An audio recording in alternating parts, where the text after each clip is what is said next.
You are about to listen to the Dr. Daliah Show. Sassy, stimulating medical talk radio. Doctor, give me the news. I doubt in the bill it says cancer can't be fixed until end stage. You're right. We need preventative. We need to cut it out when it's stage 1. But yes, I could see the potential where a lot of people will not get their treatment until it is end stage, especially with lack of access. So you're bringing up a great point, Dennis. Shouldn't it be up to my doctor, not some panel in Washington that doesn't know me? It should be up to the patient. It should really be up to the patient. And I'm a doctor saying this. You know, I want autonomy. I do not want the government telling me how to treat my patient, but it ultimately is up to the patient. Right now, patients are down so far on the level of the decision-making tree that it's pitiful. You guys are the ones that should decide when your cancer treatment. Yes, you may have to pay a little more. Right? But if you want a lump cut out, you guys are the ones that should make that decision with your doctor. It should be an educated decision, but it should be up to you, Dennis. I agree. Okay, thank you. Good. Glad you called. Thank you for calling.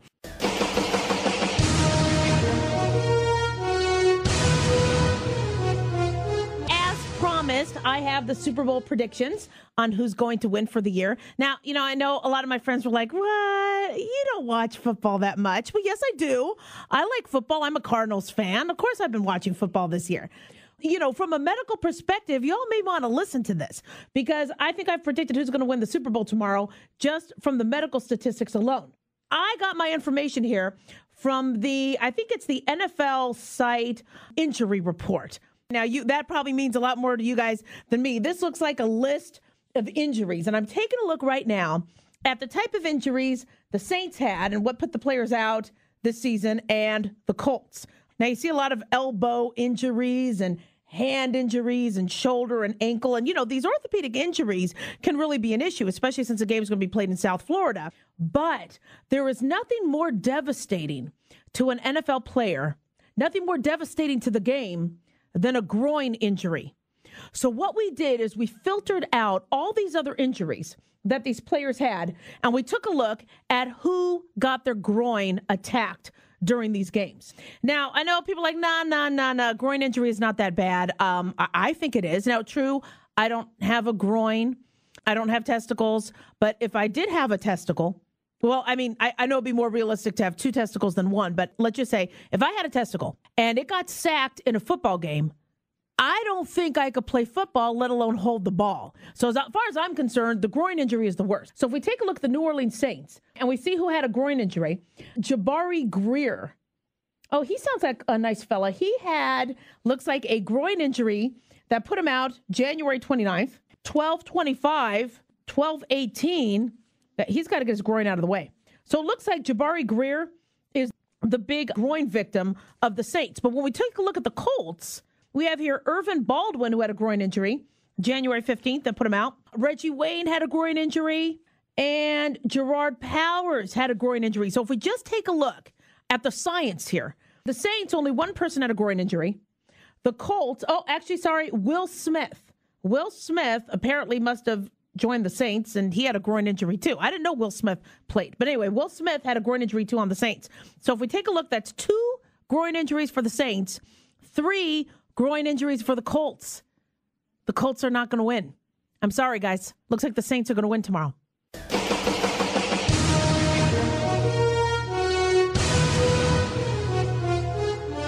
All right, let's go to the phone lines at 1-877-DOC-DOLLY.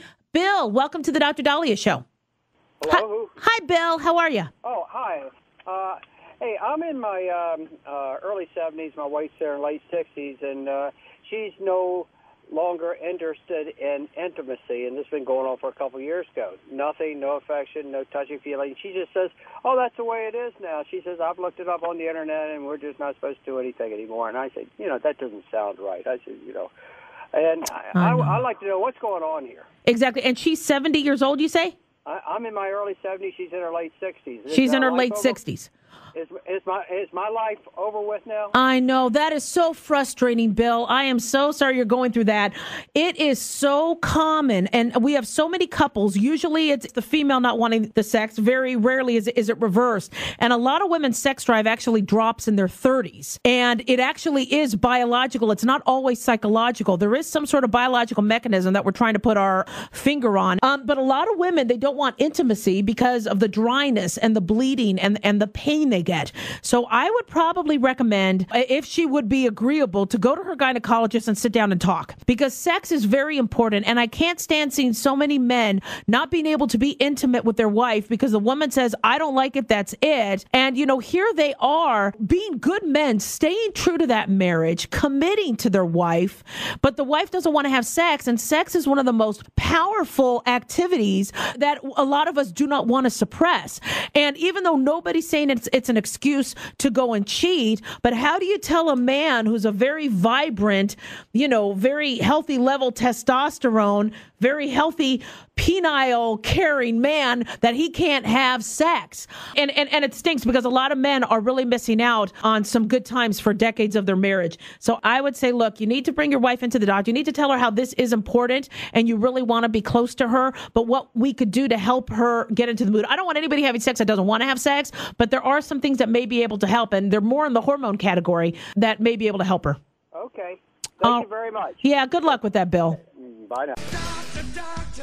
A lot of people telling me, Daliah, I don't even know what my report says. My doctor says it's normal. I don't know what it means. Well, what I've decided to do is to take you guys through my personal mammogram. We'll go through my mammogram line by line. I got yesterday's mail here. Let me pull it up and we will go through the mammogram.